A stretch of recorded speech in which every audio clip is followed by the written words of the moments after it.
can be hard to make that internal shift to a life you love, especially if you're dealing with long-standing traumas or limiting beliefs that hold you back. Just imagine how much more difficult it can be if you're also neuro or physically diverse. It wasn't too long ago that people whose physical or mental abilities were considered below the norm were shunned to the sidelines, as if they were somehow less deserving of a dream life as anyone else. Fortunately, we've made strides in this area, although many barriers still remain. And that's if you only have one of these limitations. Now imagine the obstacles that one would have to overcome if she were both physically and neurologically diverse. We'd probably cheer her on and give her a pat on the back just for trying to do something with her life. But that would be so short-sighted of us. Why? Well, now you're going to meet a woman, Katherine McCord, who's not only surviving life, but thriving as an entrepreneur and inspirational speaker. Katherine started out in life with challenging physical and mental conditions, but now she's become an innovator in the HR field, is passionate about urging more inclusion of neurodiverse people in the workforce, and is here to tell us why different is not a deficit. Welcome to the Dream Power Experience, Katherine. Thank you so much, Debbie. That is actually my favorite intro I've ever had to a speech, a show, a class, anything. Thank you. I Well, absolutely love that. I'm honored. Well, tell me why. Well, I feel that you captured the emotion and the spirit of what I teach and I preach. And I just thought it was beautiful. It was a very lovely way to psychologically prepare for the conversation. So thank you. Oh, well, thank you. Thank you. I'm honored, to say the least. Now, let's start out by having you tell me a little bit about yourself. So, what makes you both neuro and physically diverse? Right. So, first of all, for anyone who doesn't know what a neurodiversity is, it simply means a medically visible and/or diagnosable difference in how the brain processes information and or stimuli. And this can range anything from cerebral palsy or traumatic brain injury all the way over to obsessive compulsive disorder, bipolar, anxiety disorders, autism, dyslexia, dyspraxia, etc. So that's sort of the spectrum that we have. I have several neurodiversities. The two that I talk about the most are my obsessive compulsive disorder, which for me manifests primarily in my obsession with even numbers. And people go, "Oh yeah, well I like this over that." No, no, it's not the same thing. So I have a compulsion, meaning I cannot do things outside of even numbers. It provides all kind of interesting characteristics. I also it manifests for me in the categorization, so I format. So I love to categorize things. So for instance, if I'm eating M&Ms, I put them in their colors, and sometimes if they have different kind of shapes to them, I'll do that. And so I love to categorize things. And so that's a huge manifestation. And then I also have bipolar 1, which is a fascinating diagnosis for me. And it manifests in, a lot of people think that that means your mood changes very frequently. That is not accurate. It means that I have very long downs, very long ups, and then periods in between where I am at my base sort of status. So what you would call my normal, correct? So that's a little bit, that's how I am, the primary ways that people see that I'm neurodiverse. Oh, another kind of funny one that I do talk about sometimes is my misophonia, which is that certain sounds make me malfunction. So, for instance, while I love the act of kissing, I hate the sound of it, and I will actually physically cringe and just kind of get like nausea at the sound of kissing. So that's what misophonia is. And it's been kind of a kick over the years to deal with and create some kind of funny How do you situations. overcome something like that when you're with somebody else? Well, when I'm doing it, it doesn't bother me. Isn't that interesting? So when I'm doing it, it typically does not bother me. When I'm out in society, I accommodate myself. I carry one of the things that I do is I'll take with me different objects that I can use for grounding exercises to help my brain kind of refocus my energy, because it's not right to ask other people not to do certain things, right? That's not acceptable. Um, For instance, I highly support women breastfeeding in public, but the sound makes me bonkers. So I have to take myself out of the situation or do grounding exercises to kind of compensate for that. Another thing that I do, you may notice I am wearing my noise canceling headphones because I also cannot stand multiple noises at the same time.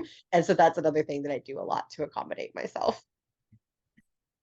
We've started out this conversation talking about, neuro and physiologically diverse, which is kind of like a label. Do you like these labels, or do you think that they're detrimental or beneficial? That's a great question. I like labels, again, back to the OCD and categorizing things, right? And I do I do think that they're very helpful for understanding ourselves. And that's where I think that they're important. It's not so much that they're important for societal reasons or for other people, they're important for us so that we can learn to understand ourselves. So when you get a diagnosis, it's helpful because then you can research yourself and learn to understand yourself better. And from that aspect, I think it's beautiful.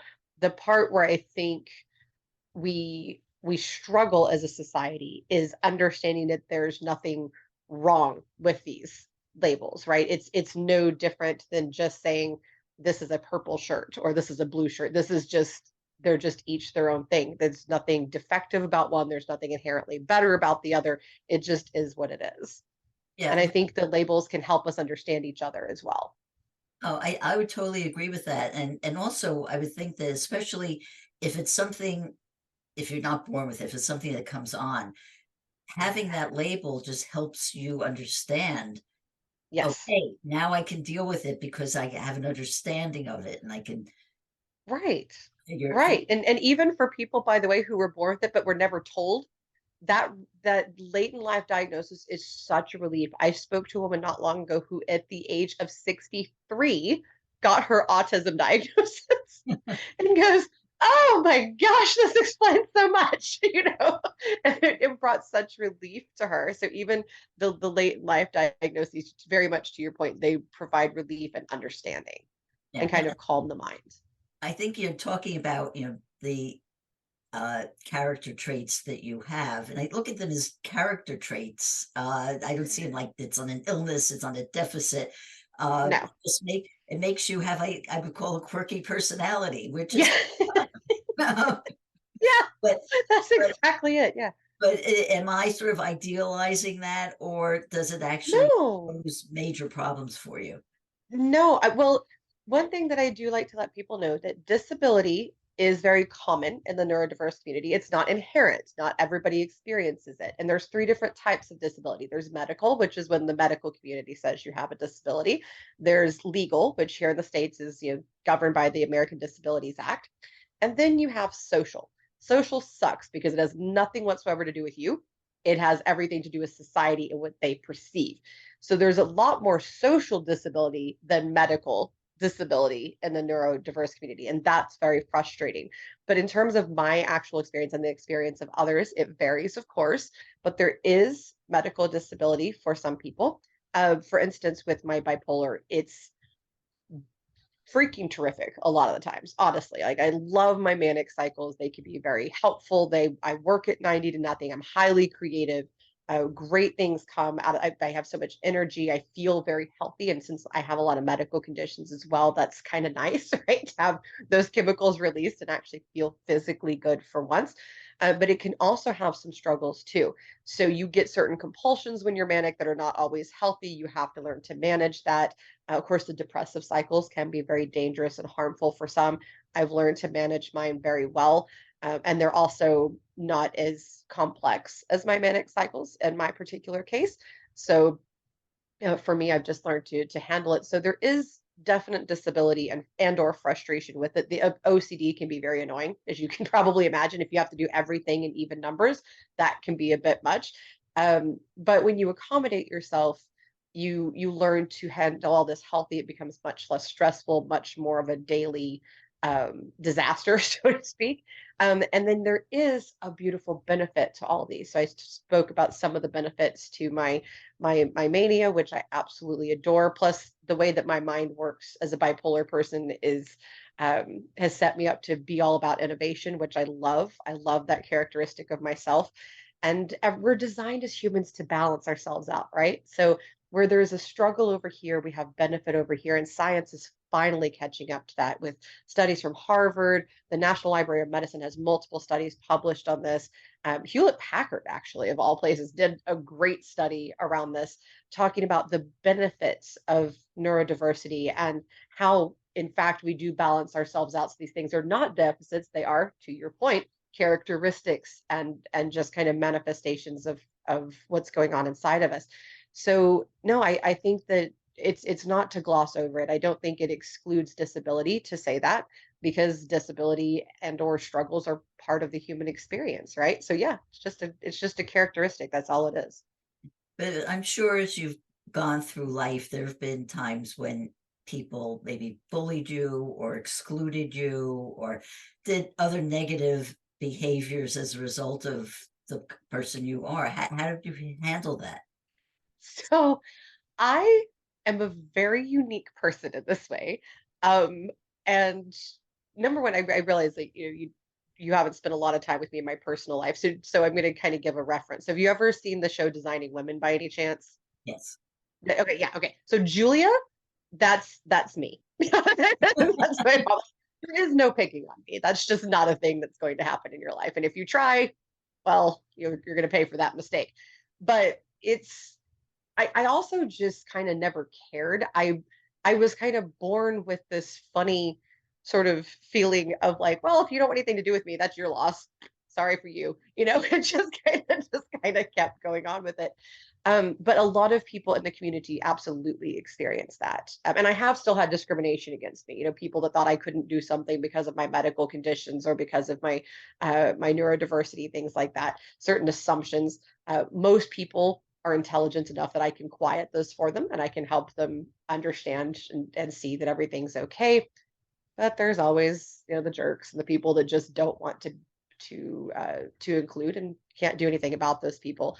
But it absolutely is a problem in the community. I've spoken to a lot of people in my work that have had horrible trauma, even from their own parents. And that's the one that really just kills me. Um, That's got to is be that when yeah, you have supportive parents. it's awful, and a lot of what it is it's unintentional for a lot of parents. They think that they're helping, they think that they're helping by saying, be normal, stop being like this, be normal. That'll make your life easier. Well, it doesn't. It creates a lot of psychological damage and a lot of emotional trauma. Actually, physical manifestations can happen from that. So it's very difficult to have that kind of trauma. And so I one of the main things I always try to teach with people is to remember that your normal and your perspective is not factually normal, is not factually the perspective. These humans over here have a whole different scenario. And that's kind of what makes us great and fascinating as the human race. But then you have to steer into that and not against it. So work with people, not against them, is kind of the idea there. Well, Catherine, I want to get back to or get into your actually field, which is HR and talking about Yeah. diversity in the workplace. But let's start at the beginning because when most little girls think about what they want to be when they grow up, they talk about being an artist or a sports star, or a doctor, or a teacher, or something like that. You're the only person I've ever encountered who decided on a career in HR when you were a child. What's that about? What's that about? Like, what happened here? This is so weird. So my mother was in recruiting when I was very small and eventually into full on HR. And she would take me with her. Both of my parents would take me to work with them and let me experience their careers, which is interesting because my father is an educator and I also speak and educate. So I kind of ended up going, following both of them in my own way. And so I would watch my mom. I would watch what she did for a living. I would ask her a lot of questions about it. I was a very inquisitive child. And then I would make her act it out with me as I sort of processed what it was that she was doing. And so I would set up conventions because that was one of the scenarios I'd seen, and we would do that. And then I would set up interviews and applications for her, and she would fill them out. I would ask her questions, and I even fired her once. which was super rude. Like I was about 5 or 6 years old. I don't remember now what she did, but I fired her. And so I just kind of owned it. And then I always also knew from a very early age, not quite that young, but I also knew pretty early on that I wanted to have my own business because I saw that those were the people making the real changes too. So yeah, so that's kind of, but it was my mom. It was really just that simple. And she had the sense to have me around what she did, and kind of show me the adult world from a young age. So it worked out pretty good, I think. Right. And she was supportive of you in all aspects then. Oh my gosh. Both of my parents were extraordinary human beings, and they were very intentional parents. Everything they did had a purpose to it. And so my mother tells me, I don't remember now what it was I was doing, but she tells me the story of walking in when I was about 3 or 4 years old and seeing how I was interacting with my toys and going, oh, that's not right. Like in her mind, she realized the obsessive compulsive disorder very, very early on. But they never made me, that's what she thought in her mind, but it never came out, and so she immediately went to my dad. They worked out a kind of a plan, and they never made me feel strange or odd, never made me feel like that was wrong or bad, or that that was a defect in any way. They just steered into it like, okay, well, this is what she's going to do, so let's just roll with it and let's just do these things, and really supported me. They harvested independence for me. I was kind of naturally inclined that way, and they just said, all right, so let's just milk it for all it's worth, and taught me to be super independent, which I'm eternally grateful for. And they've supported me always along the way, and they'll tell me when I'm messing up, but that love and support is always there, 100%. That is so wonderful to hear. And Yeah. sad that not everybody can experience that, but Yeah. so great. That is so great. Uh, and in my introduction, I used the term different is not a deficit. I actually stole it from you. You did, How which I loved. Love about it. it. So, how have you used being a neuro and physiologically diverse person as an advantage in your workplace? Hugely. So number one, I steer into what's different about me. I learned that again from my parents, right? Just steer into it. This is who you are, so just roll with it. And so, my natural inclinations are to find the best way and to find the most streamlined way. Again, that's back to the obsessive compulsive disorder, right? And so I steer into that, and so that's led me into a lot of innovations. I'm superb at efficiency, and I'm really great at building out systems, because another interesting manifestation and side effect of all of my neurodiversities is this 3D model thinking that I have, where I can just kind of go into my brain and picture this whole thing and what it needs to look like, and kind of get a Hawkeye view of the situation, so to speak, right? And then just go through and build all of those things out. And so I've used that very, very much so in my work, and in teaching others, how to do different things. And I have very keen emotional intelligence and ability to read people in a very unique way, because of another one of my neurodiversities. And so I really hone in on that, and I use that as I'm teaching and I'm training, because I can watch their interactions and pivot, according to what I'm seeing with them. And it's been very helpful. It's made me really, really good at interviewing as well. Um, so I use all of those kind of things and be different. And in terms of the physical diversity, uh, I use that to connect to humans, right? To let them see, and to show the vulnerability, which was so hard to learn to do, by the way. I am not naturally like a share everything about myself kind of person. That took so much practice. But I've started to learn that sharing that, it helped other people to understand. And also, when I explained things to people openly, then it didn't stress them out anymore. And what I noticed is that people stopped seeing it as a defect when they saw that I was okay with it. They're like, oh, okay, it's no big deal. And so when I would tell it to them as no big deal, then they would receive it that way. So for instance, I have seizure activity quite often, and you'll see twitches on the left side of my face. And a lot of times it looks like I'm winking at you. And so I tell people, like, okay, if you see this, don't worry. I'm not trying to pick you up or anything. Like, I'm not trying to get a date with you. This is like, this happens sometimes. No big deal. I can keep working. Just don't worry about it. And then they're like, oh, okay. And then they see it. They might kind of giggle a little bit, and then off we go. It's just no big deal.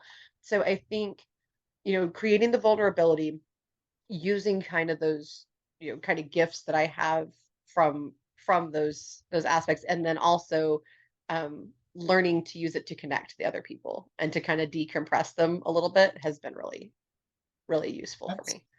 that's a wonderful gift and attribute to have, because I imagine that most employers uh want to have, you know, I'd say, for lack of a better word, homogenization in their workforce. Yes. Everybody's kind of the same. And the fact that you can make people feel at ease with somebody who doesn't fit into that perfect mold that they want to have, uh, is the kind of thing that makes you that kind of beneficial person, and Yeah. shows, and also leads the way and shows people that you don't have to be this little perfect, monotonous kind of person who will fit into the system. It's so true. And that is exactly how I'll introduce diverse candidates is I'll say, hey, this is so cool. This person can do this and this. It's amazing. And if the person wants me to disclose for them, I will. Sometimes they do, sometimes they don't. And I just kind of present it like, hey, this is so cool because of this, they could do this and it's so great. And it really just relaxes people and it helps them to see the benefit of what's going on. And then the other thing I do that I think some people in the DE and I work love it. Some people don't. But the truth is that it matters when you're working, in this field, is you have to have measurables for everything, and you have to be able to explain to people in a language that they get why it matters to them. So if you're talking to executives, you need to tie it into profit, productivity, and customer satisfaction. That's it, right? Like that's you got to tie everything into that. If you're talking to an HR person, it's going to be more about taking care of the humans, the employee satisfaction, these types of things. Making everything healthier and flow better, and compliance. We all need compliance. And so you have to learn how to kind of have those conversations. So that's another thing I do is I kind of pivot how I speak based on my audience. And again, back to the neurodiversity, my brain's just like, oh, these type of people, appreciate this and this and this and this. It works. Yeah, can you give me a sort of brief conversation that you might have, let's say, with an HR person? You're trying to get them to be interested in a prospective person. So it's HR people are usually the easiest buy-in, actually. So I'm going to pivot that, if you don't mind, and answer for a hiring manager, because HR people usually just kind of roll with whatever the recruiting person sends them. Um, so on the hiring manager side, so one of the things that you have to work with them on is understanding that having a mental image of what they want is counterproductive. It doesn't work. It just doesn't. It creates bias, it creates problem. And that what you really need to do is solve this problem. That all these little inconsequential details that they've decided are so important don't actually matter. You just need the right human. So here you go. Here's how you do it. So what I do is I get to know them and I figure out the things that make them tick. So what is the main problem that they need solved? And I need to tie my candidate into how they're going to solve that problem immediately, right? And then you have to find a way to personally connect them, because human beings are designed so that when we personally care about something, that trickles into everything else, right? If we can make a personal connection to something, then there you go. So, for instance, I was presenting a candidate recently that I knew didn't match 100% of what they thought the qualifications needed to be, but I knew that the person could do the job, right? So I knew that this particular person, one of the things that I was presenting them to, one of the things that he prides himself on is his independent spirit, and just kind of like how he just figures things out as he goes, right? So I sent him over, and first I tied them to how they would actually solve the problem for the position. I said, okay, here's this. But then I said, hey, you know what I just freaking love about this person? And I told him a story about how this person was completely had independently created something and solved a problem. And I said, that made me think about when you did XYZ. And I tied those two things and together and let him see. And then the interview went beautifully. And now the person's in final rounds for the position. It works, connecting the people and helping them to see that there is likeness, but also difference. So then I highlighted, the first thing I did was highlight how they would solve the problem, because there's a gap.